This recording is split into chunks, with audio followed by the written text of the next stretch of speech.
welcome back to what may be the final episode of Reading Homestuck Hiveswap Friendsim.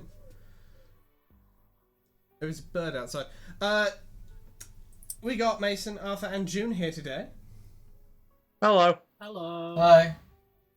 And I'm not going to let any of you get the jump Fuck. on me. It wouldn't be the finale without one more time. Without I one was more waiting. little I was thing. lying in wait. As was I. Little thing. Fuck. I wanted to get your hopes up. I definitely did this intentionally, and you can't prove Oh, otherwise. Absolutely. You're the Well, boss. now I can prove otherwise with you making that statement. Or can you? Anyway, we got, before we begin, two things to go over. First, as you will have seen if you watched the latest Dig and Rinpart upload, we do know about the Homestuck animated pilot. This is the first video we are This is the first episode of Reading Homestuck we are recording after that became a thing. My general thoughts. Do I think it's going to be... Do I have a really strong conviction that it's going to be really good? No. Do I have a really strong conviction that it's going to be really bad? No. Do I have a strong conviction that it's going to be really interesting to just see what the fuck happens because of this? Abso-fucking-lutely. It might be good. It might be bad. It's not going to be fucking boring. As a my frequenter thoughts. of conventions, I'm scared. Yeah, that's because here's the thing. Best case scenario, at least some amount of the old Homestuck fandom is going to wake up again after this, and that's not good for someone like June necessarily. That is at least a mild detriment to June's life. The only upside is potentially convincing my friends to potentially do Homestuck cosplay with me. It's funny. Yeah, that may be true. That may be true. But here's something that will be absolutely, definitely good. We got one little bit of fan art for the road. Hey! I do mean technically 3 images, but it's all one sort of collection, so I'm counting it as one. By our new friend, Fruit Dog Rogue. Our new pal. Mason, June, I think we could get a dramatic reading of this. Could you get the voices ready? Wait, what? Is this a bit from last episode? No, I wouldn't call it a bit. Well, it's half a bit. Here's the first 2 pieces. Oh my god! First 2. There's one more. Oh, she's gone. June, 2 shots. It killed her. I can't believe she's dead. Oh, she's back. Hello, June. Did you? Panicked. I panicked. Good shit. Okay, right. Mason and June. All right. You Yeah. know the Okay. voices you gotta do here. You're doing it wrong. Oh, come on, wrong.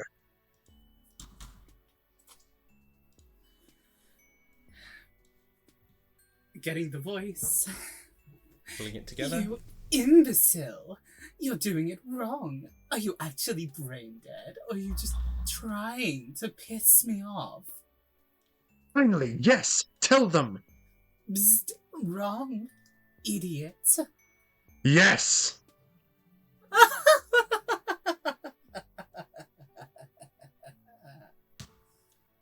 And here is the third piece. Oh, she's gone again. It killed her again. Oh, she's back again. Okay. At this point, it's just like in the grave, out the grave, in the grave, out the grave. Doing the undead hokey cokey over here. Oh, June, shit. if you would begin. Sorry, I'm just getting over the fucking. She's just trying to hold Register it what you're together. seeing. Just trying to hold it together for a second. It's that, but also fucking. Yeah, hang on. We'll get to Malik him. in the We'll back. get to him. He's killing me. We'll get to him. This is supposed to be a costume party, dear Ren. This Eastern Alternian cosplay will suit you well. Thank you, our daughter. Hey, what's up, guys? It's me, Sans Undertale. That's what he is. That's what he is. Holy That shit! is what it is. So, Holy shit! Yeah, what That's do him. you think, guys? I think True, we know bro. June's. My God, you have You've are turned you into a a time Rick and bound? Morty Are you- character. Look what you've done. Could you be one of my people? Incredible. For June?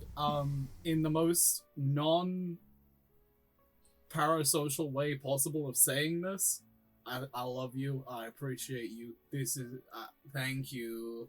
Thank you for Yeah. Your work is fantastic, and the rate at which you create it is mind-boggling. Yeah.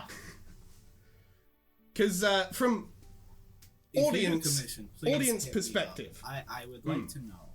I would like to know. Please hit my Tumblr.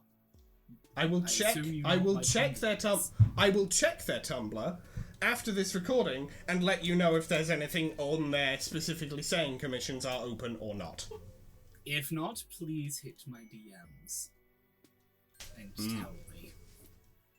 I beg. All right. Cry and pray, mon Dieu. But yes, I think the only thing about this that I paused for a second and went, and that wasn't like immediate holy shit. But I didn't think Linera would be taller. That's it. That's really the only moment. Okay, we seem to disagree because I fully thought she was taller. It's fair enough. Just the energy. She might be taller, but she gives off like short. I am cowering in the corner energy. Very much. Well, I like to think that Malik is that I height. do just Until the fully knife on imagine it. her slouching, though. I do just fully imagine her slouching, though. That's That- a permanent fix That in my makes brain. sense. Yeah. That's. So I do she like to just- imagine that And Malik. then Malik is a gremlin. That Malik actually is that height. Yeah, I One foot tall. Man, guy is just the This man, shortest this of man, all. this man, you could like very easy to kick like a football. Oh, Like a man. football. See, Malik is what happens. He's Vegeta sized. He's 5'5". Yeah, My Yeah. goat. this is the difference. And Linera 5'11" versus 6 foot. No, sorry, Adata here is 5'6". This is the difference. This is the Yeah, gap, no, the boundary exactly. that you This must is cross. the To difference. get from 5'5", 5'6". That's the boundary.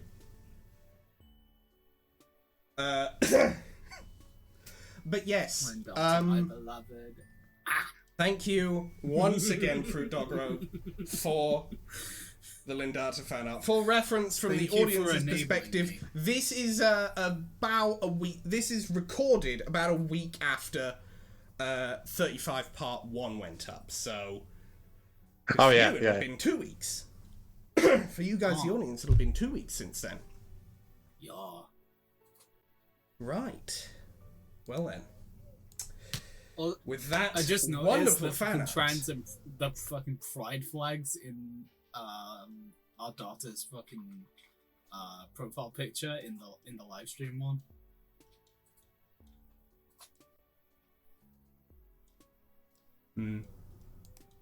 Yeah. Yeah, That's- that's nice. That's Yeah. nice. Anyway, sorry. All right.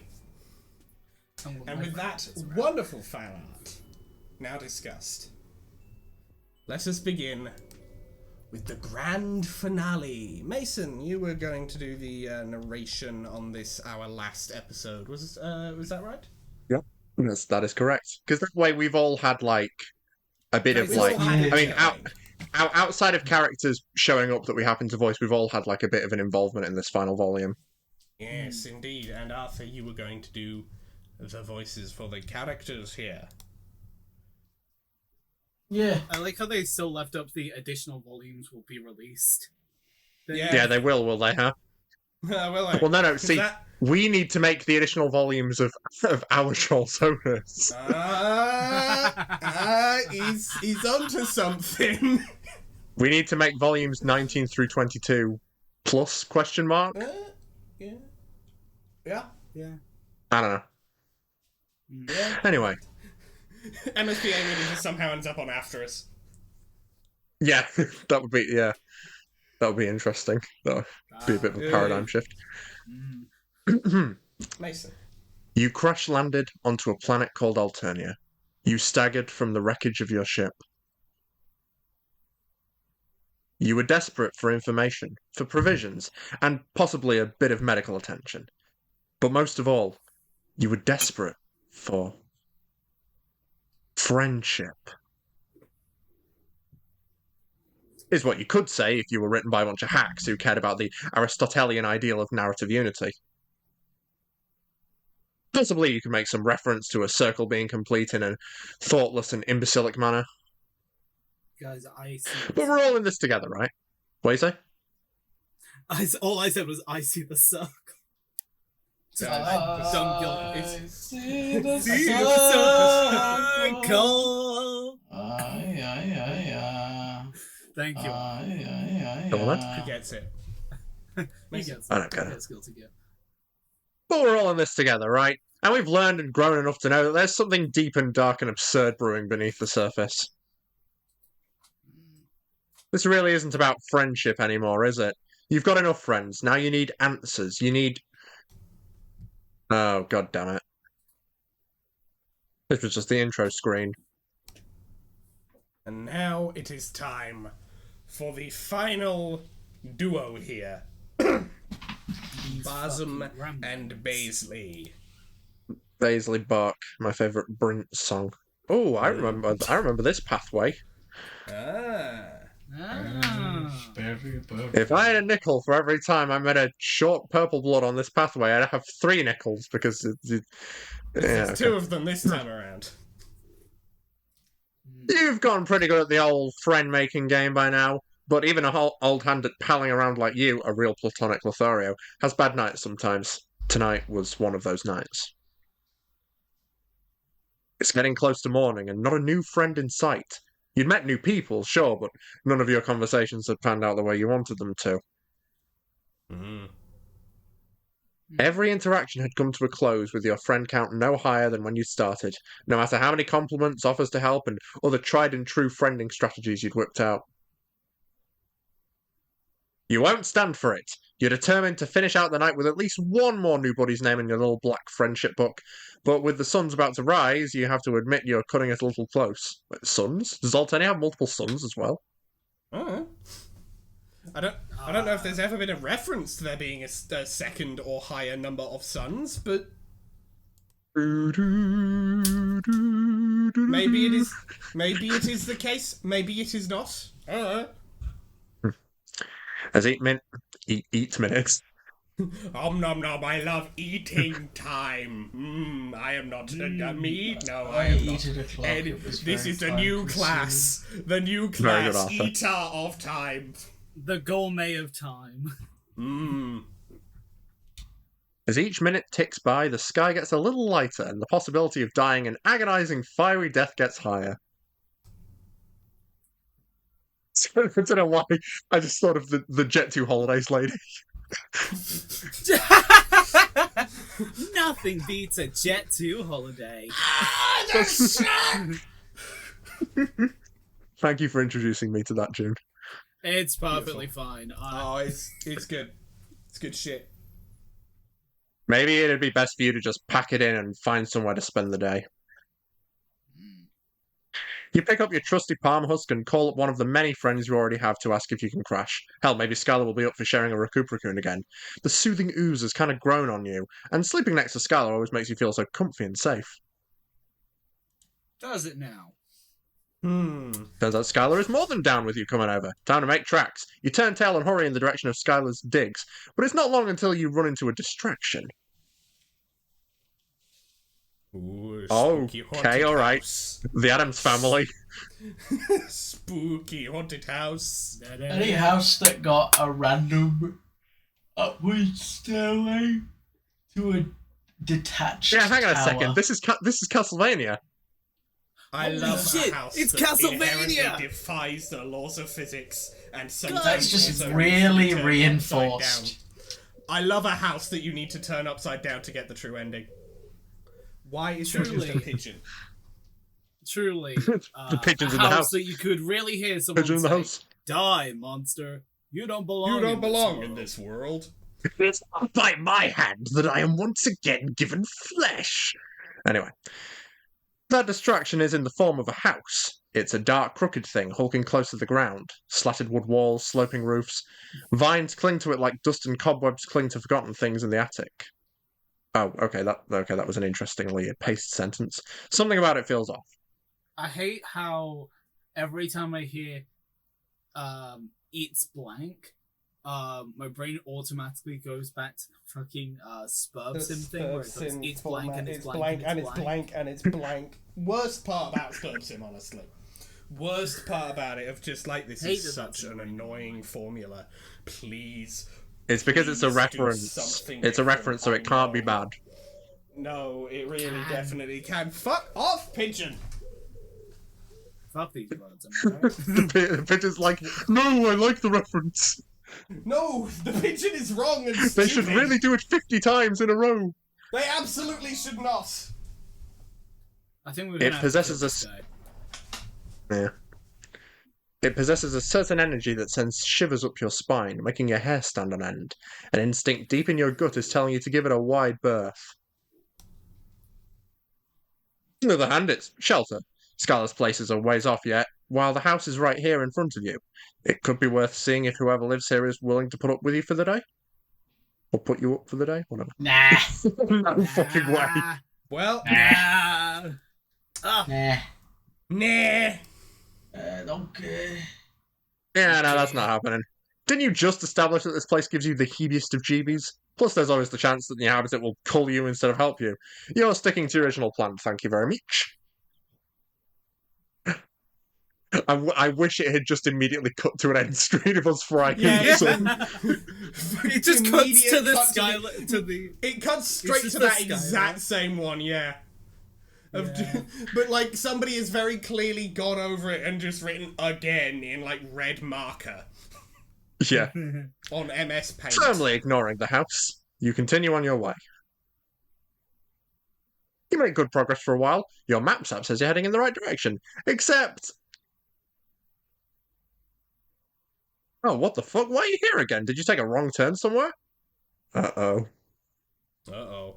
Whatever, you're not going to dwell on it. Time is running out and you need to get away from this stupid house pronto. You'll make sure to do it right. This time you'll go...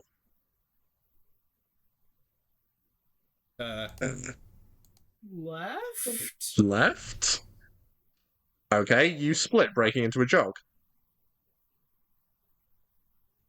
The scenery flicks past you as you pick up the pace, urgency spurring you on. It's getting even lighter. Won't be long now. What? What? Just what? You in check your general? palm husk again. Oh, we keep turning left too many times. It's shit. We said the turn left, but Mandamark MSPA from made us Steel Ball turn Run. 4 lefts. We're on our way to the True Man's world. It's the Mandamark from Steel Ball Run. Oh shit! Holy shit, my god. It's even set in like a sort of similar location with all these like reeds and grass and stuff. Yeah. You check your palm husk again. You're right back where you started, even though just a moment ago the map's GPS put you at a decent distance away. And this is ridiculous. There's obviously something weird going on, but the suns are creeping over the horizon. Yep, that's definitely meant to be plural. Huh. Yeah, okay. Time's up. There's nothing else for it. You make your way towards the house, even though everything inside you is screaming at you to stay away. Even though with every step you take, your chest tightens and your hands tremble. I'll be watching you. By the time you reach the door, you're shaking like a leaf. Adrenaline zings through you. You could choke on it.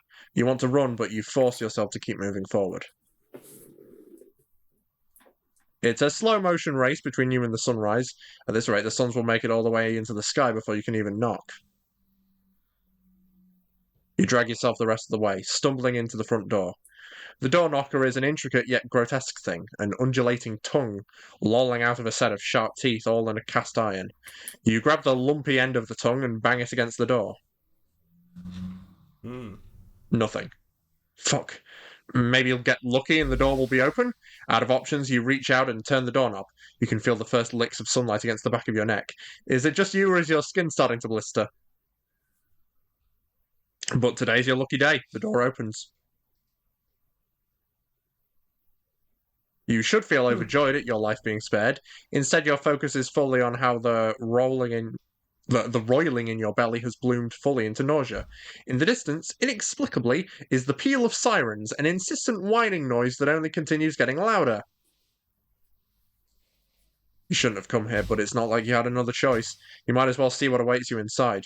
But as soon as you cross the threshold, the world lurches and you pass out. Oh, well, this isn't good. What the fuck is that on the wall? This is... Spooky painting. It's like Lord Garmadon. Anyone care You come... if people know this reference anyway, that one Walton Files spin-off thing, the Halloween spin-offs? A little bit, yeah. You come to in different room than the foyer, head ringing like someone just whacked it. When you move to sit up, there's the sound of skittering all around you, like hundreds of tiny insects are scurrying away to safety. Have they been roving the floor while you were knocked out? Gross. Okay, my headcanon for the whole rest of this is all a black mold induced hallucination. Because you can just fucking see it on the fucking walls.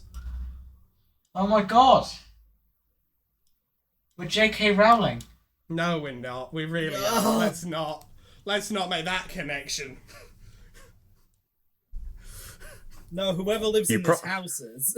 Yeah. Oh no!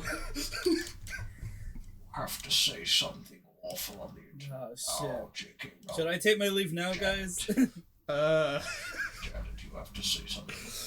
Well... I, the mold, command you. Okay, well, Arthur is worshipping the mold god and saying awful things on the internet. Mason, would you like to take the, Yeah, I'll say things that hopefully aren't awful. Yeah. You prop yourself back on your hands and take a look around. Your impromptu nap has done nothing to assuage the deep sense of wrongness you have about this place. But hey, maybe you've managed to sleep through the day. Maybe the sun has set again so you can get the hell out of here. This sense of optimism is misplaced, probably, but it's not as if you can check. There are no windows. You cast your eyes around the room. Underneath the floral, peeling wallpaper, the walls are riddled with damp and mould. And on the other side of the room is an open door, thank fuck. You aren't locked in. No, we are most certainly not locked in. No, we are geeking the fuck out. Playing Xbox I think all day. I think across these 36 episodes, there has only been one occasion where the MSPA reader was locked in, and when it was when we were fighting off the bandits with Skylar. Yeah, that's a good point. Yeah, no. You aren't locked in then. You can go look for somewhere else in this place that might have a goddamn window. Goddamn window. Everybody with goddamn window. I like that one far away on the right. The very wide one. Oh, yeah.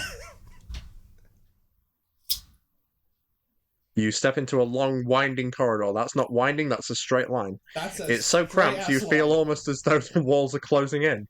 While it had been warm enough outside, in here a deep chill settles over you, sinking deep into your bones. You're half convinced you'll never be warm again. Sorry. Is that the fucking insane clown posse over there? Yeah, on the one on the right. I think that's what drew my eye. Yeah. Far right there. And that one closest to us on the left looks like an impressionist painting. Far away on the right. Yeah. Emanating from somewhere you can't see is music, tinny and rhythmic. It's soon interrupted by a crackling noise, like someone trying to tune into the correct station on a radio. Then one of the picture frames lights up. Looks like it was actually some sort of TV screen. Ah, Arthur.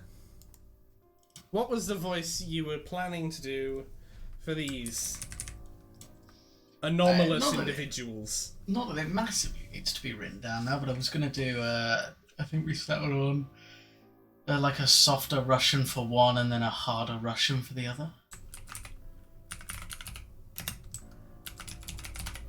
Fair enough. I'm writing it down in case these characters appear again in Hiveswap proper. Something gives me the impression that these two are going to talk in unison like the twins from The Shining. Yeah, that is the gist I'm getting. Not me. I've never lost control.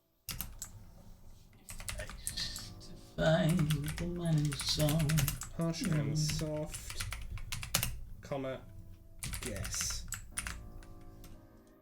Okay, so I've written here, Russian accent, harsh and soft, comma, guess. But, before we go any further, we can see their signs. So, the sign on the left, because I don't know which one's which, but the sign on the left is Caprion, Durs and Breath, sign of the cartographer. Interesting. And on the right, Caprimini, sign of the perilous, Durs and Doom. Ooh. Mm. Oh, this music. They remind me of Very the sinister. two masked, Spooky. the two masked guys from Katana Zero. Like happy sad mask thing they got going on. Indeed. Yeah, Arthur, maybe. if you would. Let me lock in. Oh, very spooky carnival music. Alright. Welcome. Welcome. We're glad that you're awake. And that you came to visit us. We've been really bored in this stinky old house. It really sucked. We could have just died from how boring it was. Now, Arthur, I don't mean to criticize, but the second voice is Dracula. I was going to say, the baby isn't mine. Arthur's just been channeling Dracula from Van Helsing since we watched it earlier this week. Clara, I tell you, the The baby only isn't thing mine. I've thought about that movie is about the Igor guy with the pokey stick, and I've just been thinking about how crazy it was that he just had like an electric jabber. Yeah, he just had that. He just had that. That was just his thing, really, and that was like fucked up, really, if you think about it. Go watch Van Helsing from 2004. It's a thoroughly The entertaining shit movie. It's shit, Right, but it's go. so funny. Low-key go. I love how just how you said that. Alright. We It's got true, from though. how boring it was, yeah? Yeah. Two voices. One monotonous and so quiet you can barely hear it. The other shrill, dramatic, like its owner never learned the meaning of the words indoor voice. Catching what the quieter person is saying isn't made any easier by the high-pitched giggling that starts up in the background whenever they start speaking. Ooh. So hurry up and find us. We want to play a game. Gee, why do those words give you such a profound sense of deja vu? I Get wonder that feeling why. of deja vu. No. I like how it's- when they disappear, the room gets brighter. Mm. The line goes dead. At the same time, a door pops open at the other end of the corridor. You're meant to go through it, you guess. You'd rather go somewhere else, anywhere else, other than through that door, but there's nowhere else to go. RPG make a horror game decision. Or is there? The fucking Aooni's gonna burst out the fucking door. Or maybe pay microtransactions to play the rest of the fucking game or whatever. Dude, Okay, there he we're is gonna- in the background. I can see him. There he is. Should we try to search for another Okay. exit? Yeah, I guess we'll search for another exit. No, there has to be So- something else here. Ignoring the voice's instructions, you examine the walls of the corridor instead. Soon enough, you notice something funny about one of the paintings. Its frame seems much thicker than the others, which strikes you as somehow suspicious. I'm faced with a set of Feeling two along open its- doors. Feeling along its bottom edge reveals a button. You push it. There's a groaning sound and part of the wall folds itself away, revealing a tunnel of some sort. Ha! You knew it! You're so focused on trying to make your escape that you rush through the opening without looking. If you'd been more careful, you might have noticed one very important thing. Past this doorway, there is no floor. Oh my god, guys, disappearing floor. Disappearing floor! They hit you with Disappearing the floor! Yo! Your feet meet thin air, sending you pitching downwards. I'm now imagining MSPA reader running into the room, stopping, looking down, looking at the camera, holds up a sign saying help, and then just drops. Drat, you think, as you plunge toward a pit of knives beneath you. That's You'd a reached a normal follow a thing to milestone. think there. You'd reached a follow a milestone on Chitter the other day. Isn't it usually without an E? Yeah, Chitter with Or a am I misremembering? superfluous E. Yeah, the other day too. And you hadn't gone around to bequeathing it to any of your friends in case something like this happened. Your final regretful thoughts are of your account, dusty and abandoned, with no one there to continue to update it after you're gone. Oh no. No. Still wearing Malik's Downward hoodie. spiral. Yeah. Oh my god, wait! Knives! Yo. And Malik's hoodie! Ah! Undertale. Volume 11 hits again. Joey But fell also into volume Undertale. 11. I'm wondering if we should go back and try all the options that we haven't done yet before pressing Yeah, I on. was gonna say. Alright. We'll approach the house first. Yeah, that's the same text box. Alright. Okay. Load. And then let's try going right.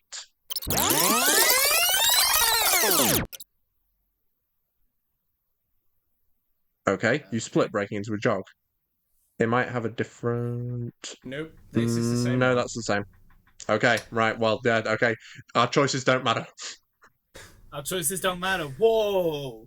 Delta! And in keeping, Undertale and Deltarune in the same video, imagine that. we're going to follow orders. Ah, blood. Okay. Fluorescent blood for some reason. And the eyes on the paintings are glowing as well, lovely. Ooh, spooky. Except for the insane clown posse ones. Yeah, Yeah, that that- one's too far away. That one was done in watercolour, Ah, yeah, they couldn't get the light bulbs in properly for... not blood reasons. colour. Yeah. Mason. Your awareness only intensifies once you set off down the hall, because the walls start fucking bleeding. You've seen enough troll blood at this point to be able to recognise it. Bit jade. Multicoloured Solid there. streams ooze over the wallpaper and faded portraits lining the wall, collecting and congealing in sticky, viscous puddles on the floor. The narrow hallway becomes steeped in the stench of copper. Copper drains my powers. Oh god, that'd be such an awful. I think I'd. Oh. What? Spooky That's nah. The Megamind bit being real. No, the smell of the copper. The Of smell the- of the Oh, right, okay. all of the blood. I genuinely can't stand Of the smell all copper. of the blood. I thought you were reacting to my weakness is copper. Oh, that'd be so awful. Nah. Like, No. damn, The thing that imagine having Metro a Man weakness lied to about. Copper, that shits the pipes.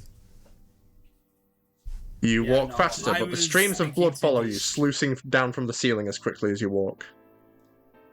Watch me sluice right in. Watch me. You sloth. reach the door. Eager to get away from the grisly sight, you throw it open, but oh god, you hadn't considered what might be waiting for you behind it.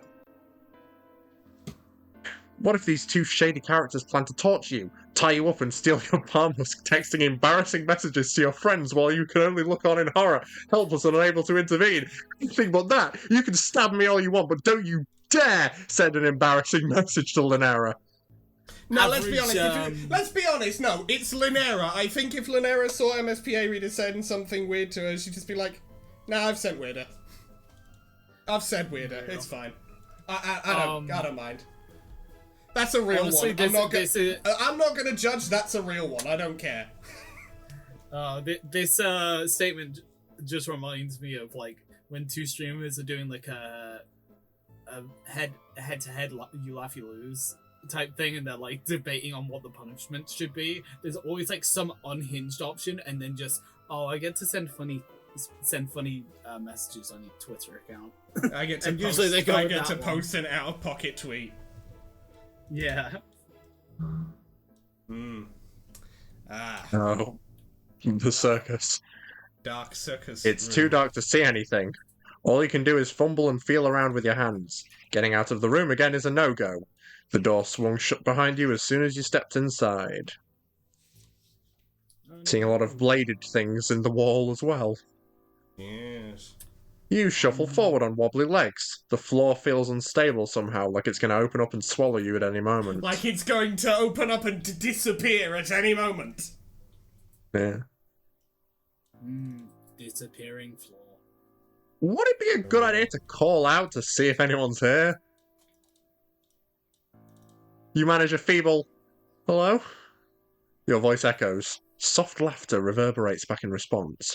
You catch a glimpse of something from the corner of your eye. A flash of purple.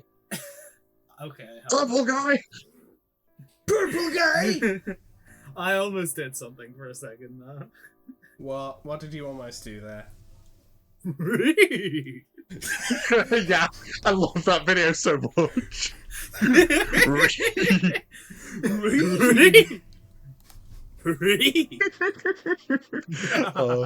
Instant classic. I'm sure. There we go. We got Very the good, whole very set. We got the whole set. Of the complete set. Mason. There's the sensation of eyes on the back of your neck, watching you, but you can't discern where the other presence in the room is, if there even is one. You kind of hate this. Just kind of.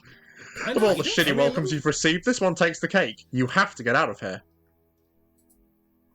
You try to gather your panicked thoughts together to formulate a plan, but before you can do anything, a series of ropes appear seemingly from nowhere, coiling tight around you and holding you down. Oh. Ah, okay. So now they're named here. So let me just separate these off, because now they're named and associated. That one is the soft version.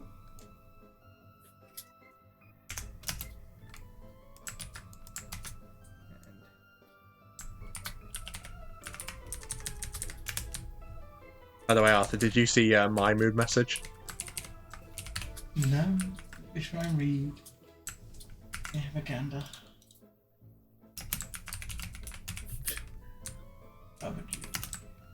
Why Another is it... G. Because Is it he the reminded me of it, and I love it. It's my favourite. Alright, so this one, Arthur, is the soft voice. Yeah, it's the left-hand side is the soft voice, right? Yeah. You're finally here. We've been waiting for you. A light comes on. It's not the warm, burning rays of sunlight. This room is windowless too. But a spotlight, bright and harsh. It lights up a broad swath of the room, bleaching it white and sending long shadows stretching away from it. Look at that painting in the background. You can see your captors more clearly now. Two purple blood kids. Aside from their expressions, they look exactly the same. A manic glint sparkles in the eye of one of them, as sharp as his razor blade grin. The other looks more hesitant, almost sad. We're Baisley. And Barso. You're the alien, ain't ya? You look weird. Your body's real weird. We wonder what color your blood is. Or how springy and slimy your acid tubes are. They squirm around like sliver beasts when we slice open trolls' bellies. Are yours the same? I just Damn, realized you two what gotta these work on your voices are manners. reminding me of. You two gotta work on introductions. This is a hard sell. Nice to meet you. May I see your intestines? I would like to discover what color your blood is and also what your organs are like. What does it remind you of, June? Hold on, I'm getting images. She's getting it. You the struggle meantime- against your bonds. You have no idea what acid tubes are, but you'd much rather they stay inside your body where they belong, thanks. You thought you'd moved past the days where you had to serve as a torture muppet. All you needed was a few hours shelter from the sun, and if it's safe to go outside again, you'd really like to leave. That was the wrong thing to say, apparently. The twins leer at you disapprovingly. Or, well, one of them looks so disappointed he might burst into tears. The other just looks pissed. Okay, so we do have a gender for them. They do have a gender. I see. Political agenda. Oh, sorry. No way! We told you! We've been so bored! You know what it's like? To be all alone. With no one else to play with. For wipes? We might have each other, but never truly alone. And that's what makes being us so great. But it's a little difficult to play pranks on someone who always knows what you're thinking and feeling. Wait, you thought Barzan was the quiet one and Baisley the loud one, but it looks like you were mistaken. Or did they switch? If you weren't faced with the prospect of having your innards yanked out and played with by bloodthirsty children, you might be more puzzled by their statement. As it stands, you have more pressing problems on your mind right now, so their words more or less fly over your head. Okay, it's these two. Oh my god, yeah. Barbecue. Yeah. I love how Discord has registered them as GIFs, but they are not remotely animated. I don't know why. I downloaded them as GIFs. Yep, weird. You squirm harder, even though it doesn't do any good. In fact, it just seems to make the twins madder. Sadder? You settle on smadder. Stop trying to get away. It's always like this. Nobody ever wants to play with us. We hate it. Now hold still. You look at them beseechingly, trying to appear as small and helpless as possible. Maybe it's a little pathetic giving puppy dog eyes to literal children, but you lost track of your own dignity a long time ago. They're not really going to do this, right? A noise starts up. It sounds suspiciously like a chainsaw. And is it just you, or is there the scent of raw meat in the air? Where the hell is it coming from? You continue straining in your bonds, stomach clenching in fear, bile rising at the back of your throat. They're not actually going to hurt you, right? Oh god, oh god, oh god, oh. You wake up, gasping, but you aren't strapped down anymore. You're in the same room that you were in at the beginning. What happened? The room hasn't changed since you've been gone. There's still only one way out. You really don't want to step through the door again, but what else can you do? You step through the door. There's that radio crackling again.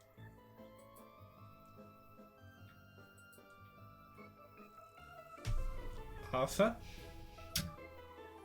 Ah. Oh, sorry. Welcome. Welcome. We're glad that you're awake. We're glad that you're awake.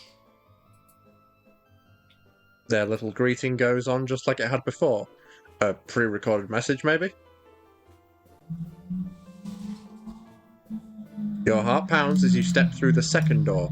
You're hoping you'll be able to sidestep the ropes this time, but instead of getting tied up, you trip forward into a vat of what feels like glue. You were lucky enough to have turned your face away from the stickiness, so your nose is still above the surface so you can breathe. For now, anyway, but you can't move.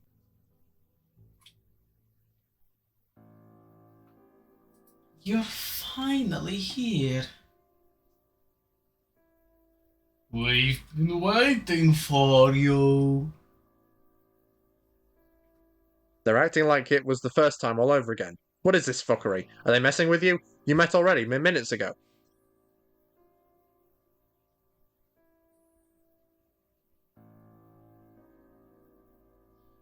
Oh, It's the timeline. thing again. Timeline. Interesting. Hmm. No, Second you time. would have remembered. Meeting a weirdo like you.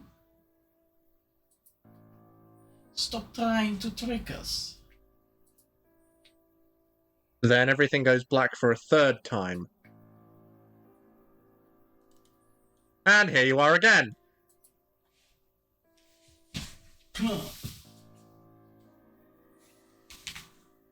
I think I'll just play the audio from the first times.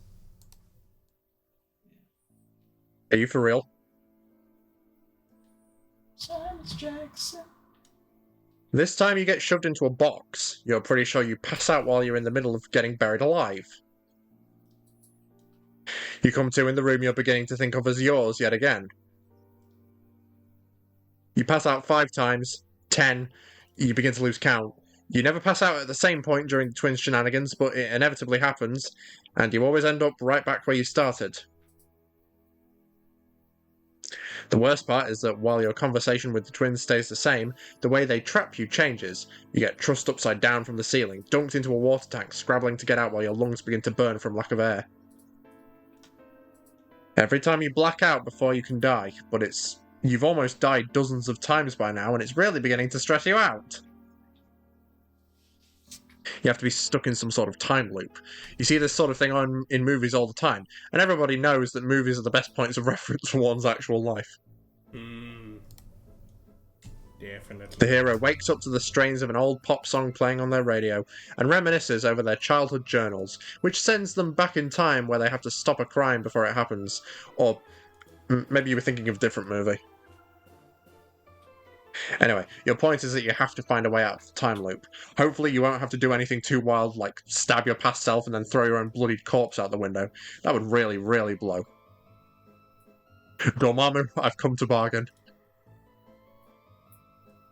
Unfortunately, you can't seem to find any clues indicating what you should do next. You always pass out. The twins are always excited to play with / torture you. They don't seem to be aware that any of this is happening, from what you can tell. After around 20-something or other, you've had enough. Enough is enough. You can't take any more giggling, any more of that hard damp floor, any more excruciating games. You might not be any closer to figuring out what to do, but you have to try something. Oh. Well, that's a foreboding start, so let's move on to the, I assume, final page. It just keeps throwing choices at us. Can we go with fuck this first? We're going with fuck this first, yeah. Remember who you are seems like a very seems a bit final. It really does seem like, yeah. Who you are! There's one thing you've been doing wrong. Appealing to the twins to let you go. All they seem to care about is torturing you. Of course, simply asking them for your freedom isn't going to work. Oh, You'll he do things doesn't differently have this time. freedom. Guys, Freedom I'm trying to find the time. Please, I'm trying to find the time. I'm the time guy. He is the time guy, he can't find I'm the it. time guy, but I don't have time to play Deltarune. I wish I did. Oh, for real. If you want to That's all escape, I you'll have to go on the offensive. That didn't happen. Yeah, that was in one of the loops. It's fine. You went again. It didn't happen. Think about that. Disembodied voices, bleeding walls, game, check. You head towards the twins' room. Stand back, you yell before they can launch into their tirade. You're a weird, scary alien with weird, scary alien superpowers, and you're not afraid to use them. You switch on your phone's torch app, waving it around. You even attempt an intimidating roar for added effect. The only superpowers you're aware of is your irresistible charm and a set of truly banging gams, but they don't need to know that. Alternia's deadliest ass, baby. That's It's what making we a should just do. We comeback. should just Had to use get one Alternia's last time. deadliest ass against them.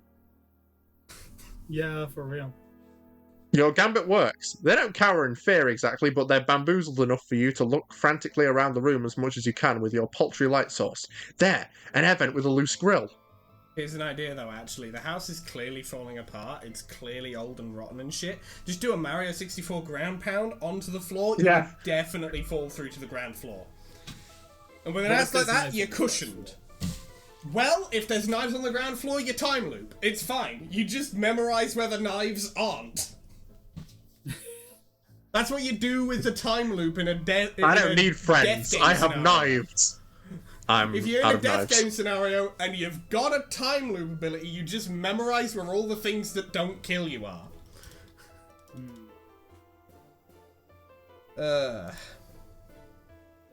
With a desperate yell, you launch yourself up towards it and crawl inside. The twins, finally aware that this is all just an elaborate ruse, start shouting after you.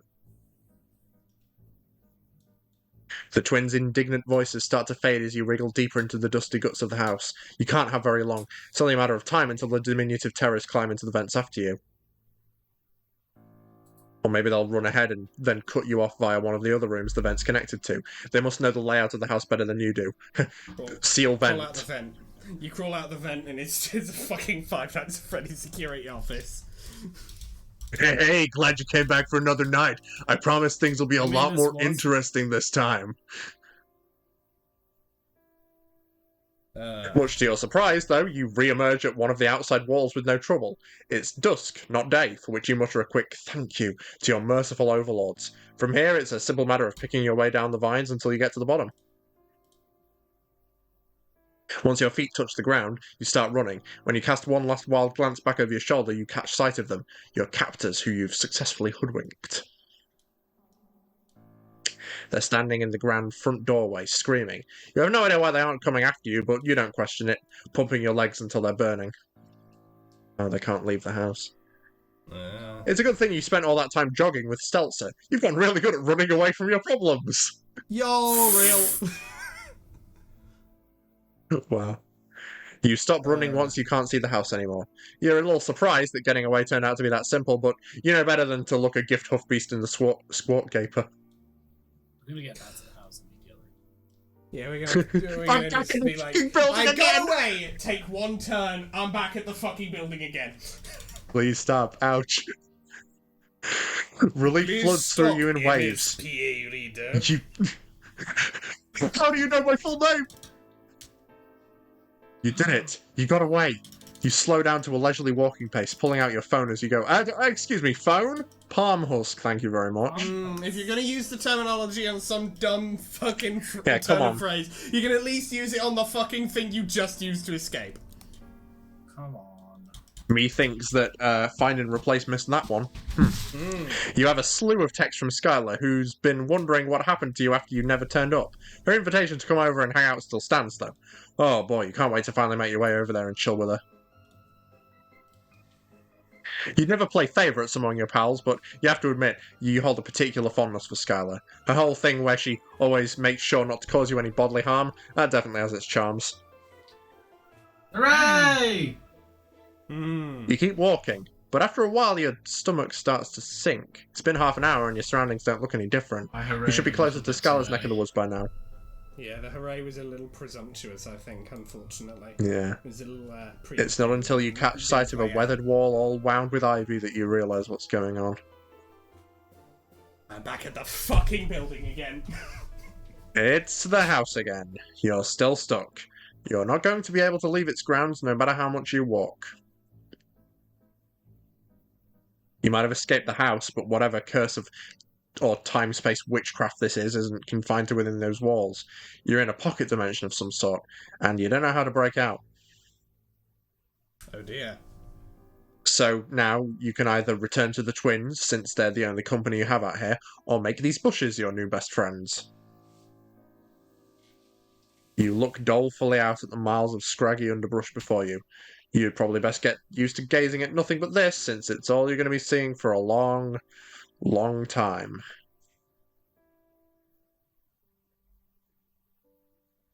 Damn. Forever lost. Oof. Forever lost. Looks like Oh, it's scrawled on a chalkboard. Forever lost. Which does mean remember who you are is the true ending. Remember! Oh, We have to reminding find of ourselves. I am. Remember. Sunny. Alright. Let's remember who we are. There's one thing you've been doing wrong, making this all about escape. You've been so preoccupied with not getting sliced to pieces with knives and everything that you've lost track of what's truly important. The word that echoes in your heart when you rise at dusk and pulses through your bloodstream during the rest of your waking hours until it's time to go to sleep. The word that's kicked off every single narrative you've starred in thus far. I'll bring the full fall again. Friendship. You'll do things differently this time. You're going to bring yourself to truly care about these creepy clown children, goddammit, even if it's the last thing you do. And with the way things are going, it very well could be. Their MO is oddly benign this time, a tickling machine. Unfortunately, it's a little different for you to talk to them through, or a little difficult for you to talk to them through all the laughter.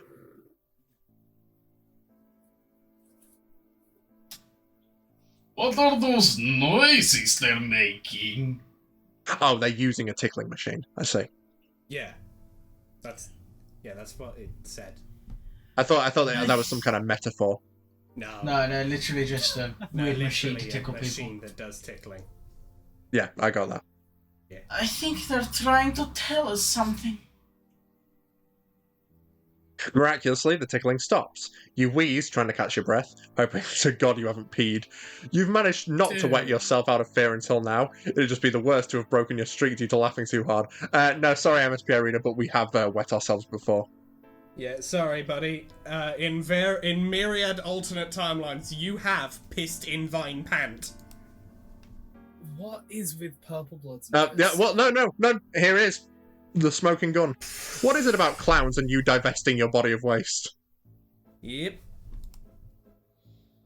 After assuring yourself that your underwear is blessedly dry, you ask, if they kill you, won't they just be alone again? How is that beneficial for anyone? They'll be bored and you'll be dead, which you would really rather not be.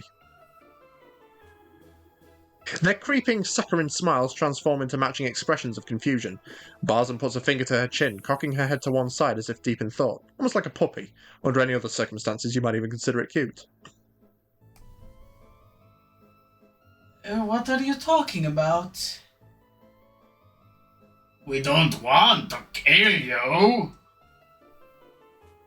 Maybe just cut you a little. You'll heal right back up again. Don't be such a wiggler. Some of the things they've tried to inflict on you would have definitely taken more than your regular human healing functions to recover from. But wait, you think back to Ramel taking a whole-ass club in her side and acting like it was no big. She'd said something about a higher blood colours being able to take more of a beating too. Are the twins assuming that's the case for everyone? God, this is what happens when all the adults in a society go off-planet and leave a bunch of zoo animals to bring up their kids. Or, well, trolls also solve most of their problems by killing each other. You can't discount that either, you suppose. You take a closer look at the twins. There isn't any malice in either of their faces. The only emotion you can discern is idle curiosity. You decide to take that as encouragement. You explain that, no, you won't heal up from being sliced open or from an on-fire scuttlebuggy being flung at your head, because you're a human, and humans heal differently from trolls. Well, differently from high-blood trolls, at least. You even use your best babysitter voice for good measure. You feel like you're giving a stern talking to about the importance of taking care of one's toys so they don't break. Instead, you propose, why don't you be friends? You can all play together instead of you being the subject of their torment. They'll be able to play with you for longer that way too. They give you a strange look.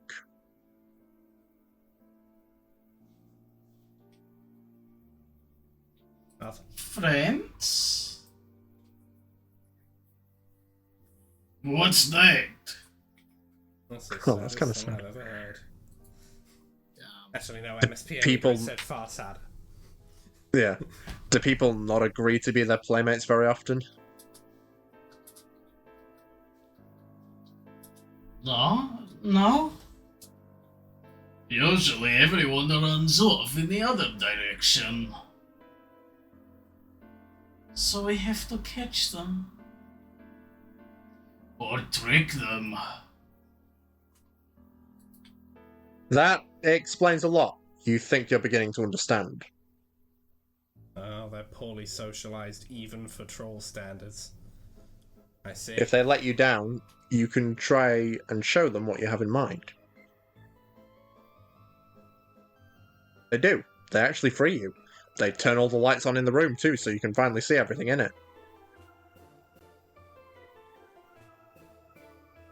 It's bigger than you expected and set up like a circus tent. A wire is suspended along the ceiling, a person-sized target board rotates at dizzying speeds against the back wall, juggling clubs, knives, scarves, and other props are piled across the floor. You recognise a few of the mechanisms they had inflicted on you before. And there's a bomb as well. It's pure chaos. Cartoon style. I think it might be the back end of a cannon.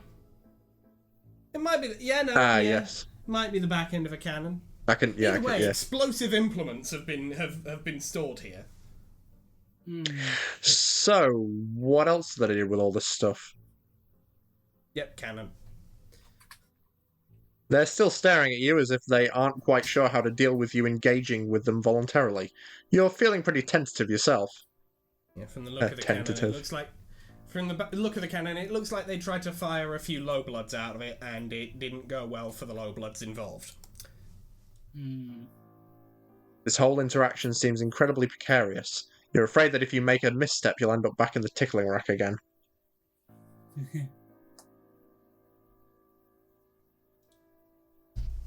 Arthur. This isn't ours. We just found it when we got here.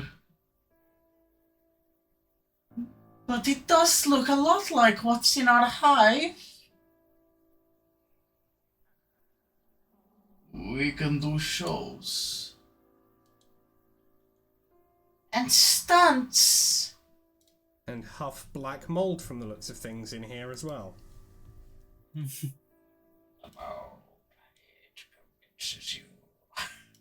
Arthur. Sorry. Right. All kinds of. Never mind. All kinds of cool stuff. Too much black mold. Too much black mold that made him. It's clogging his airways. It's bad. Yes. Fuck, even when they aren't threatening you, the way they talk in chorus like that freaks you out a little. In perfect unison, like they're one voice instead of two. You shake off your fears and suggest that they show you a little something. They seem to like that idea. Excitedly, they scurry over to the target board. One twin stands against it while the other picks up a handful of throwing knives. You're anxious. You don't exactly want them to rough each other up instead of you. But Barzum just throws the knives in a graceful arc. They surround Baisley perfectly, barely missing him. You gasp, your mouth a perfect O.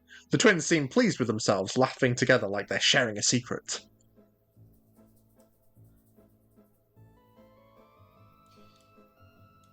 If you think that's impressive. Watch this. Jesus Christ, wait. What the fuck was that one? That was a wild out of left field. Watch this.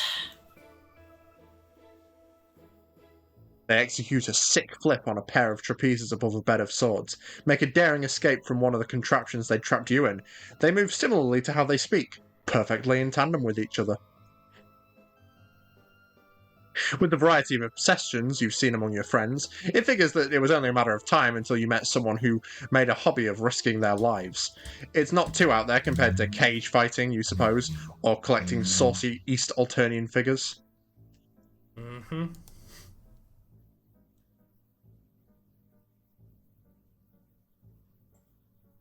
Arthur? You could have just escaped. From the trap we put you in earlier, you know. Why didn't you?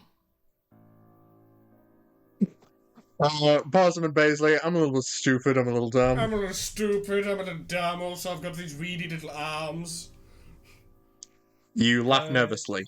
You haven't exactly had much practice. And maybe it would have been easier if you had someone else to help. You look at the two of them pointedly. You didn't even realise siblings were a thing among trolls, let alone twins. Sibling? What's that? You know, someone you share a lussus with, someone you hatched with in the same clutch. Are you phrasing that right?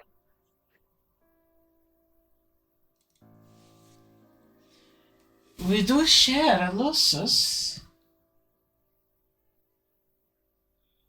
We share everything. We didn't just hatch from the same clutch.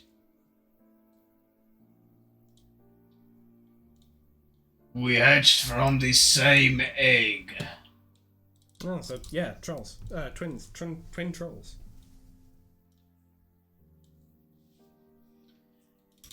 We were going to be a single troll, but we split in two. Just our bodies, though. Our minds are still one. Oh.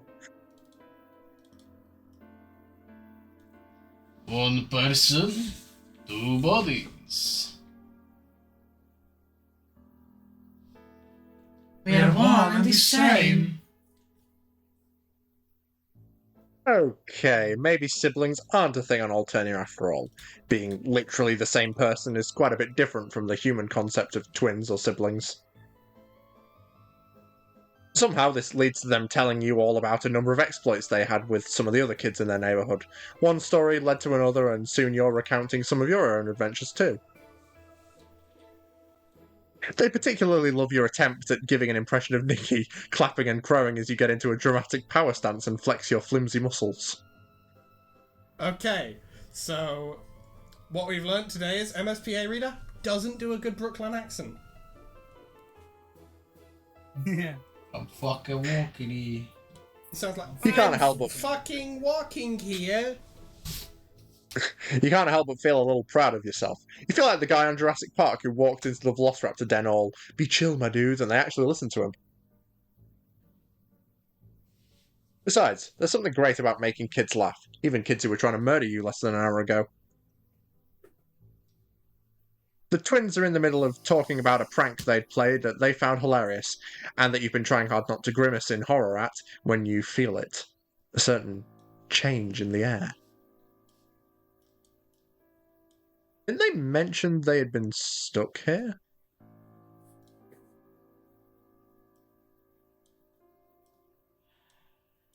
Did we?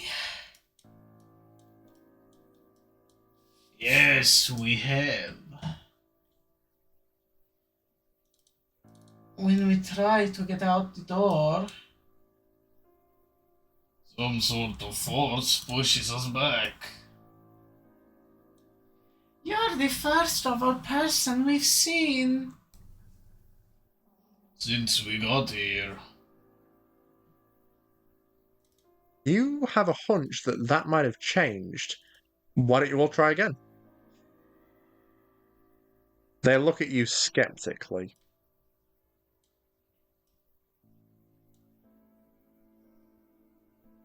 If you want. It's not going to be any different, though.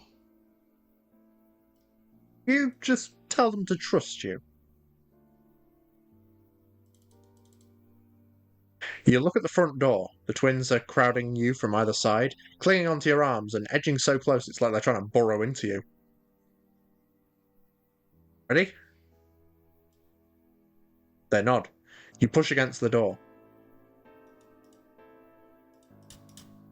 It opens and you breathe in the cool evening air.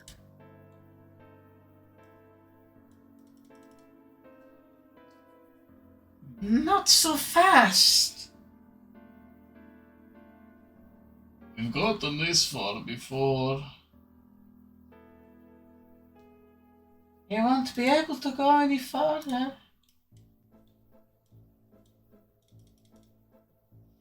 You'll see. You take one step, then another. As you look beyond the grounds of the house, you see things you hadn't when you first got here. Mountains in the distance, other houses. Before, all you could see was shrubbery. You pick up the pace. The house falls away behind you, disappearing into the fog.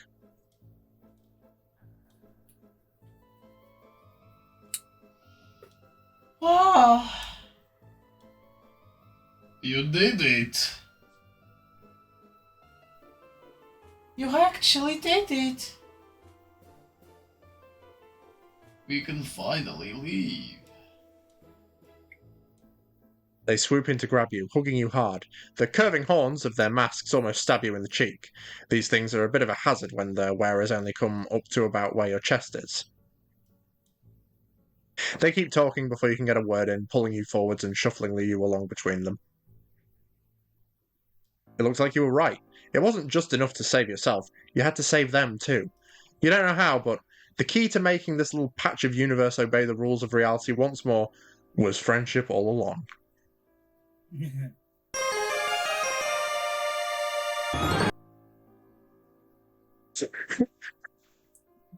Okay. That was loud. That was loud That was and a bit very sinister, loud. but also funny. Yep. Arthur?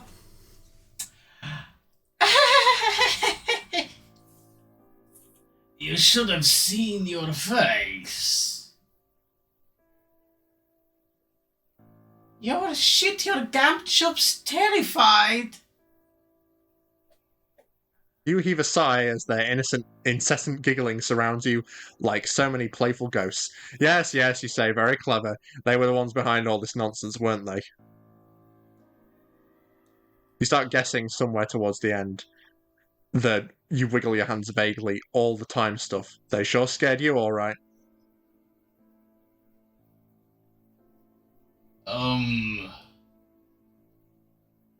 No.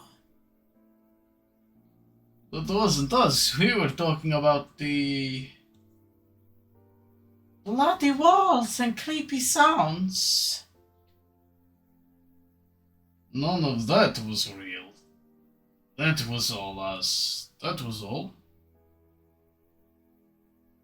Chuckle voodoos. We're the best at chuckle voodoos. My god, you're so good. They both bounce beside you excitedly. You blink down at them. You have no idea what the heck chuckle voodoos are, but you can only guess that it's some sort of illusionary thing. So they didn't have anything to do with time messing up, folding in on itself? No. No, wrong one. Sorry. No.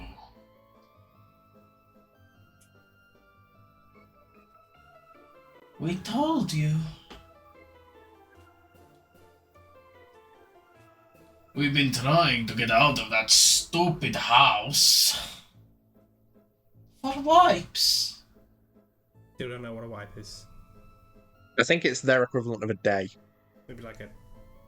Yeah, maybe. Or... And then a perigee is like a Is it week or a weeks? month. No. I think a perigee is a month. 12th Perigee's Eve is Christmas. Right. I think. So. Maybe a wipe is a week then. Yeah, I think a wipe is maybe a week.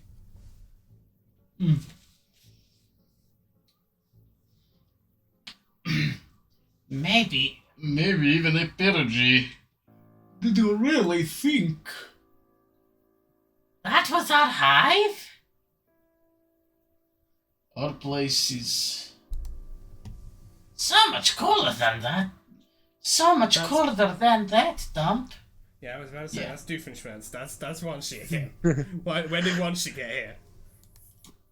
Harrison and Paisley, the platypus?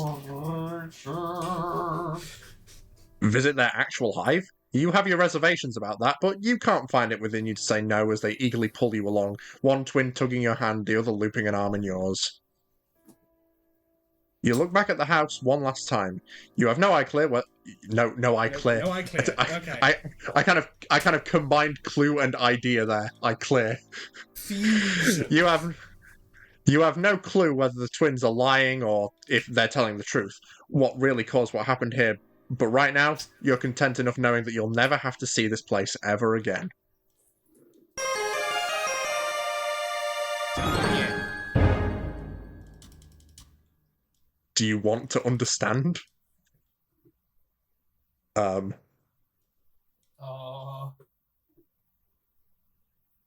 Yay or nay? No. No. Yeah, I assume so. Oh. Game over. There's not even game over music. It just is game over. Oh, okay. Oh. Yeah, we lost. Well then, yes, I guess. I guess we do want to understand?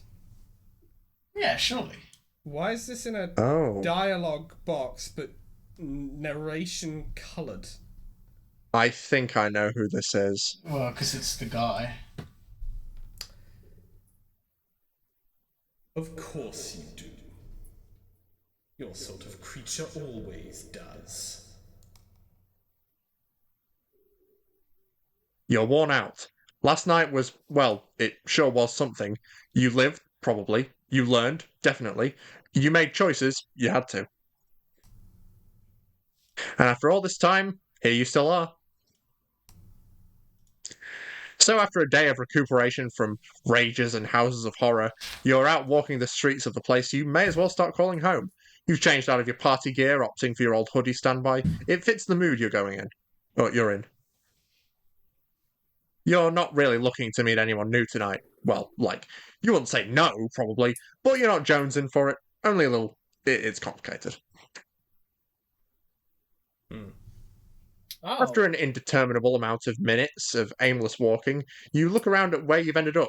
You seem to have wandered into a dirt pile. Oh, you know this dirt pile. It's Fozz's corpse field. How did you get here, you wonder?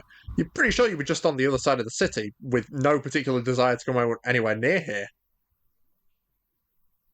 It's probably fine. Just your deep, innate bro-honing skills taking over your goddamn body. Just little friendship things. You look around for your pal Fozza, peeking down into a few of the deeper holes. Might as well say hello since you're here and all. In the neighbourhood. Holy shit. That, again? Curiosity killed the cat, but you've definitely got more than 9 lives, so you shrug and slide, not gracefully, down into the shiny hole.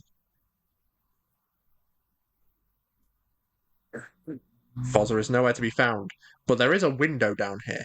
It's almost completely unearthed, and it doesn't take much effort to free it the rest of the way. At first, you'd think it might be some cool new trash you can make art with, but when you look closer, you reconsider. There's a whole ass room you can see through the pane of glass laying at your feet.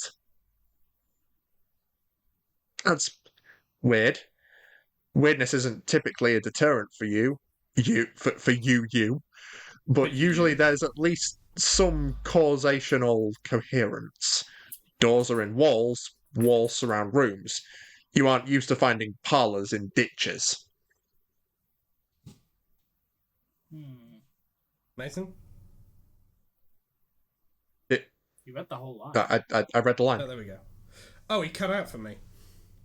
Oh, I got to the beginning of sorry. Parlors and then it just stopped. No, he read the whole line. I heard him.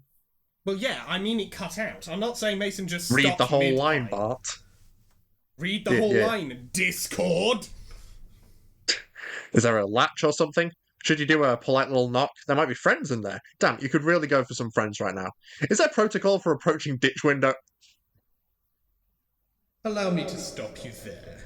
I am a timeless being of the void, but even my patience has its limits. Fun is fun, but this frivolous navel-gazing is no longer necessary. Come in from behind the shadow of that narrative text. It's so very hard to see your face. You aren't sure where you are, and it's unsurprisingly a little nerve-wracking. You look over your shoulder at the window you guess you just fucking came on through.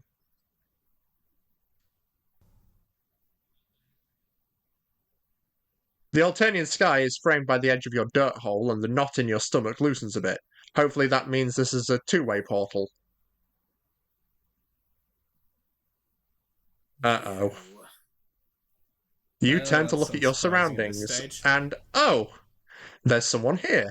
The guy you just heard, you assume. He doesn't look like any of the other aliens you've met. Oh, I'm not an alien. Or no more than any of us are alien to each other. In fact, nothing is alien to me. The root concept behind that term is alienation, being forced from that which is natural. Nothing is unnatural to me. I look upon all realities as equally inviting and approachable. It's you, my dear, who is out of place. I could see that even if I was not omniscient, which I am. Okay, so not an alien. With no horns or a cast sign, though he's definitely not a troll. Whoever he is, he seems to be white, just really white and round, and his outfit is admittedly kind of dope. Looking at him really ramps up your friend thirst. He's just got this quality about him that you've got to get with. You take a step toward him, almost without thinking about it. Oh, my apologies. That compulsion has become extraneous. Let me take care of it for you. He snaps his fingers and your knees buckle. The force of the universe presses down on you like G-force. I just realized he's talking in like. He's talking in the Homestuck, like Korean. In the font. The font, yes. You blink and somehow he's there immediately, arms outstretched to catch you as you fall. He steers you to a chaise lounge and you drape yourself weakly onto it. Please, have a seat. The emotional transition may have been a tad uncomfortable, but I know you've handled worse. You're quite the soldier. Allow me to be the first to say that I am very pleased with your work. I knew exactly what you were going to do, of course. And most of your work was, in fact, my work. Regardless, congratulations are in order. What is this guy talking about? Your work? You try to pass what he's saying, but your body is still shaking from whatever he just did to you, and it's hard to think in here. You suddenly, sharply don't feel friendly toward him at all anymore. Or toward anyone. The void left by that feeling is a freshly gaping horror. It's like who you thought you were caved in itself. A black hole of personality eating your body up from the inside. You try to pull your shit together. He seems like he means business. There's no time to lose it, no matter if your sense of self is shattering. When you truly reflect on yourself, you surely can't, with any honesty, claim to believe any of this was by your own making. Crash landing on a hostile alien world, surviving the impact, dragging around a half-broken body and somehow not immediately getting eaten by local fauna? Did you learn an alien language just by thinking about it very, very hard? Right. Malik said something about that you were speaking perfect Alternian. And it was kind of weird, but you just kind of accepted it for no good reason. That's your whole deal. Your friends all accepted your quirks. That's what friends do. You say it to convince yourself as much as to prove it to him. So many trolls, so many fascinating aliens, and all of them wanted to know you. Did you really think you managed that on your own laurels? Were they all drawn to an indefinable something, a je ne sais quoi? Okay. Well, yeah, you had this whole emotional arc. You got self-confidence, you grew as a person and helped others to grow. The white text guy doesn't make expressions, but you get the feeling he's looking at you pityingly. I find you sweet, honestly, I do. I don't intend to cause emotional injury, I'm just telling you the truth. I never lie, you'll find. It isn't like you don't have admirable qualities of your own, of course. You have made quite the valuable vessel for me, and I appreciate that very much. I could not have done it without you. I am only joking. I absolutely could have done it without you. It is just infinitely more fun to do these things together, is it not? What things? What did he do? What did you do? You hope you didn't do something that would fuck over all your friends. Though when you try to think about them now, the bonds you felt before come up all twisted. Without the artificial friendship drive he'd given you pushing you forward, you're not even sure what those memories are supposed to feel like. You close your eyes and breathe. You try to remember the way Polypa touched your face after you touched hers, her claws trailing down your cheek, how Tisius slept, trusting as you kept watch. Segura gave you a chance when he saw something in you didn't even see in yourself. How, not that long ago, you got the chitter handle of an extremely friendly Jadeblood boy.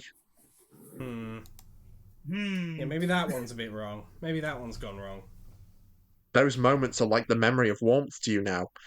Blurry, cold, and out of reach. Was all that nothing? Your heart is a chasm. Don't worry so much about it. I simply needed some dots connected, some pieces in place for my next move. Choose whichever metaphor suits you. Whichever way you frame it, because of you, everyone will soon be in their right place. Shit, what have you done? Your head starts to spin and you think you might cry, so you pull your hood up over your head to block out the harsh green of the room. You try to imagine it still smells a little like Malik. It doesn't. It doesn't smell like anything, really, but you remember what it smelled like at first and you hold on to that. It was real, you tell yourself. Your friends were real, and what you felt for them and with them was real too. Oh, this fucking sucks. You're so afraid for Yeah. them, and as guilty as you feel for craving it, the fear just makes you need those feelings you felt before even more. You're clawing desperately for the euphoria of caring, of being cared for. Who cares if your hand was forced? You felt it and it still mattered. Matters!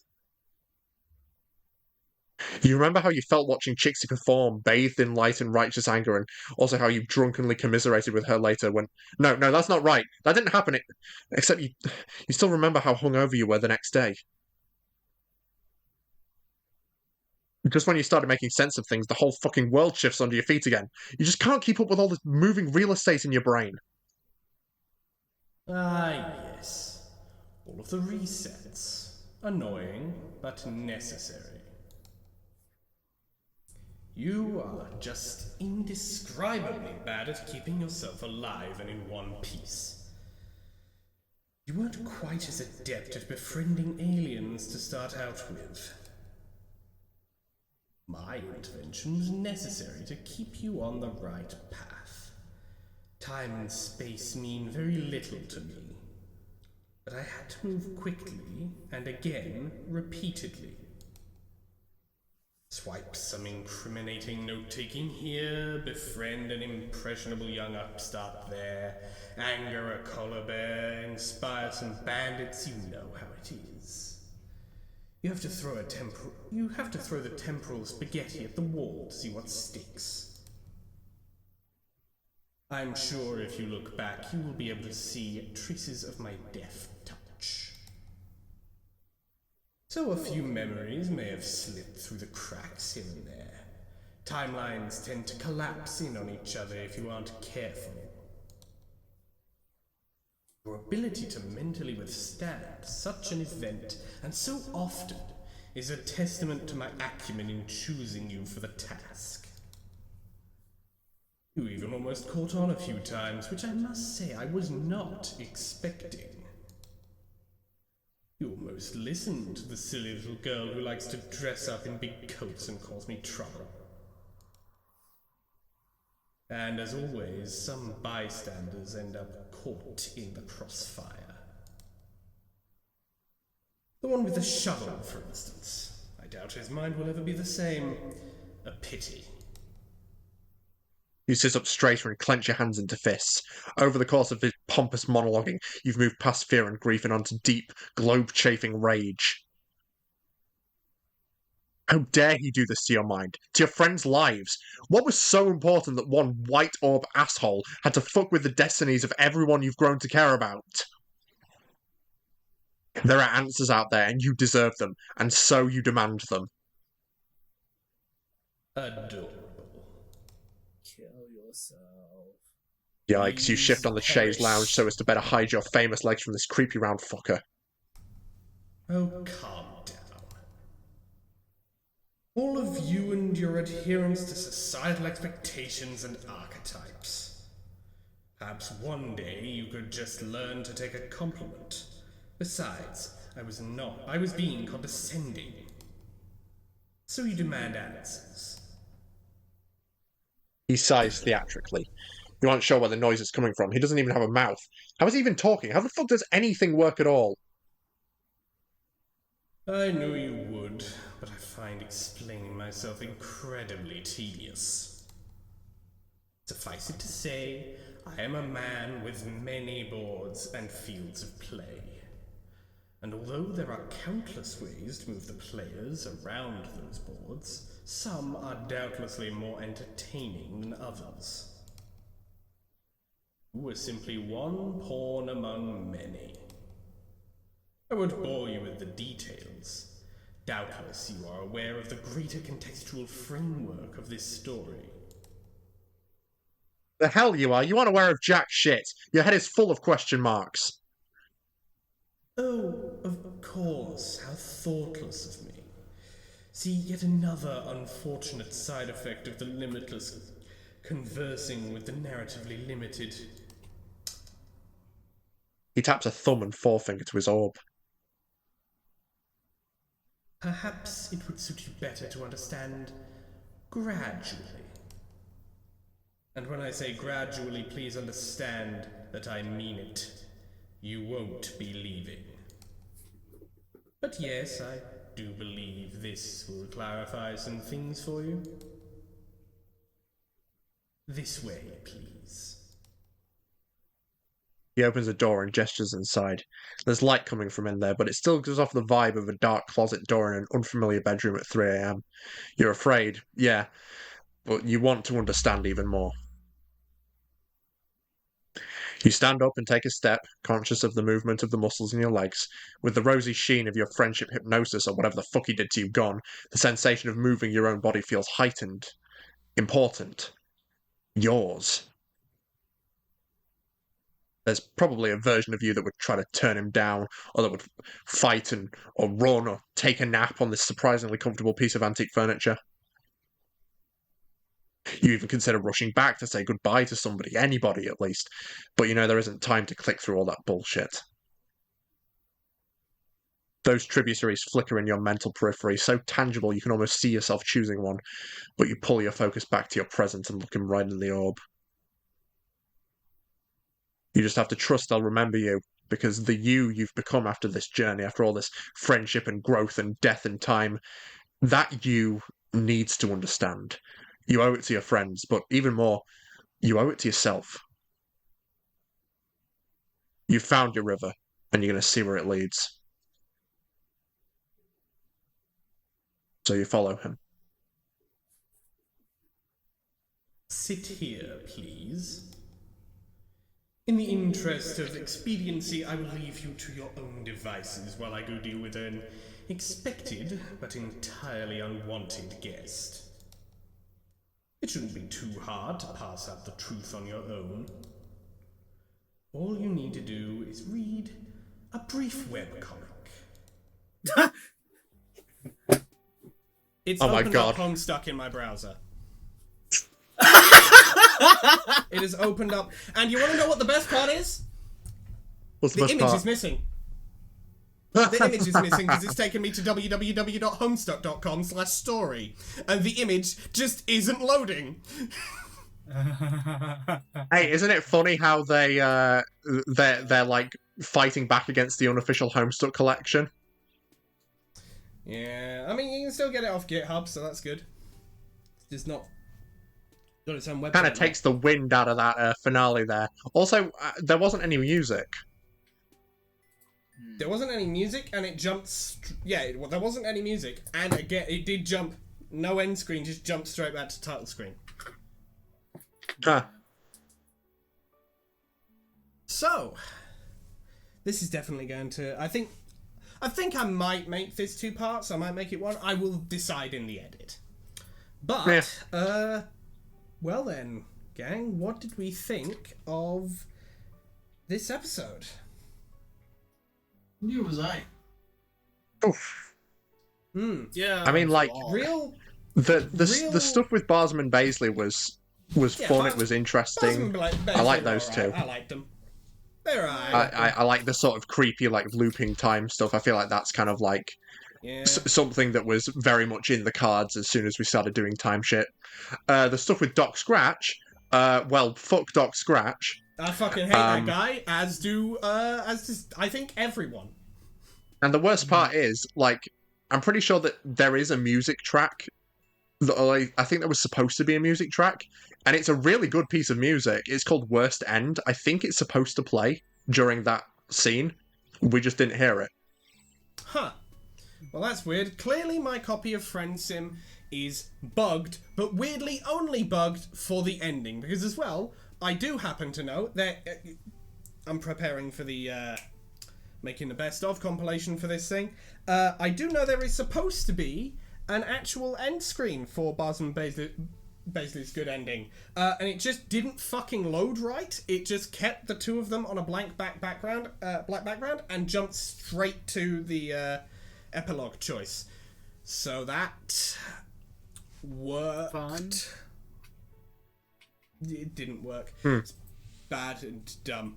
Bad broken ending. Anyway, what did we think of Friendsim as a whole now that we are at the end? Now that this is the ending, what did we think? Let's hop into the Friends tab here.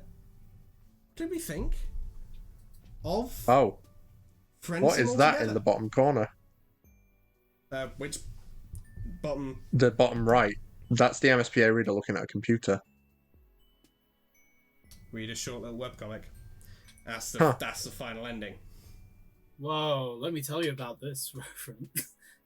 But anyway, yes. What do we think of Friendsim altogether, everybody? It was. I mean, it was What a ride. great. I like almost all these characters, with the exception of the one in the top right corner, incredibly and varied, this incredibly particular interesting. version of the one in the bottom row. That one's Yeah. fine. I like that one. This one can fall into a large hole in the ground and perish. It was. I mean, like it was cool learning more about Alternia, more about like how the trolls like view Alternia, how like some of them are fine with it and some of them are staunchly opposed to it, and some of them are like, well, I want to be opposed to it, but I kind of can't. But I say, it is a bit odd that we never ran into a single Violet Blood. I feel like that's kind of a side of the story that we're missing out on. But maybe it was. But I feel like that's high enough up the ladder that it's more than likely that you're probably just gonna get culled immediately. But I think before we go into the proper outro, I will give us our final tallies here. So, of blood casts, we got 3 Rust Bloods, 3 Bronze Bloods, 5 Gold Bloods, 4 Olive Bloods, 5 Jade Bloods, 5 Teal Bloods, 4 Cerulean Bloods, 4 Indigo Bloods, and 5 Purple Bloods. Counting Barzum and Baisley as 2 separate ones. Yeah. If you don't count them as 2 separate ones because they're, 1 troll, 2 bodies, then it would be 4 Purple Bloods. And in terms of aspects, we got 3 Breathbound, 1 Lifebound. Very unfortunate Lifebounds. You are tonight's biggest loser. 2 Lightbound. Tonight's second biggest loser, tied with Space. 3 Timebound. 3 Heartbound. 3 Ragebound. 3 Bloodbound. 4 Doombound. 3 Voidbound. 2 Spacebound. 5 Mindbound. And 6 Hopebound. I don't get why. I don't know why they did this. I don't know why they did it. That's the one thing that's been bugging me. Take 2. Take 2 off of Hopebound. I don't even need them to be last place. They can be tied with Doom at 4. That's fine. Take 2 off Hope, 1 off Mind, and give them to Light or Life or Space. Nah. Well, of course you say that. You are tonight's biggest winner. Yeah. Okay, you're not then. We saw the guy. You know what I'm saying? I don't feel like anybody won. Yeah, that's a good point. Well, you are this series' biggest winner if you ignore the Doc Scratch end bit, because that makes everyone tonight's biggest loser. But yes, that was Hiveswap Friendsim. So, if you like this video, hit the like button. If you very much like this video and want to see more like it, hit that subscribe button. We upload episodes of Reading Homestuck every Monday or Tuesday, depending on your time zone, and we upload other things on Thursdays or Fridays, again, depending on your time zone. On the Reading Homestuck thing, we are going to be taking a little break. June is heading out to Canada. It's going to be I go to Canada. bit of a gap. It's going to be a bit of a gap, but we've got a couple of things maybe planned for the interim there. For example, this video will be uploading after June has already been there for like a week. So, yeah. But for you guys, the break won't be as long as it seems like it will be, but we will be getting back into the flow of things in September with the Homestuck epilogues. Oh boy. Here we go. But, Thursday uploads, you can catch stuff like Dicey Deeds, our tabletop role-playing games series. We have done a variety of games in there. We have done stuff like 1,000-Year-Old Vampire, Honey Heist, Call of Cthulhu, twice, Lancer, which is our sort of main series with it, but we also do Morkborg as well, and we also did Gloom one time. Have I forgotten any? I think that's everything. I think that's everything. But yes, we're going to be doing a lot more stuff in Dicey Deeds, and of course Lancer will be continuing. It is sort of the main thing.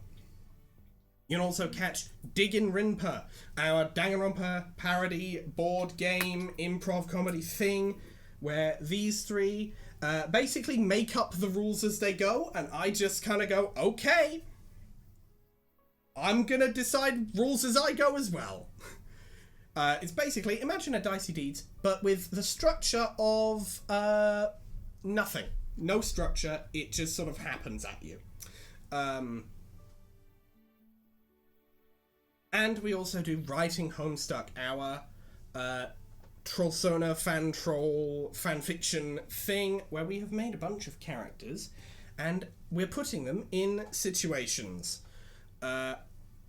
Next episode coming up of that will be the rewrite of our second little dip into Spurbsim for that series.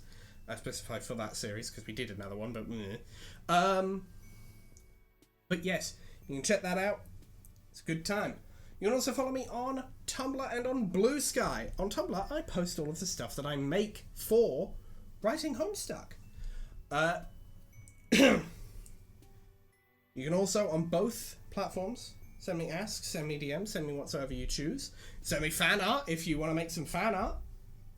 I get the feeling that there's probably going to be a lot to show off, potentially, by the time we get to Epilogues Episode 1, because there's going to be 2 whole episodes between this recording and that one that are going to go up.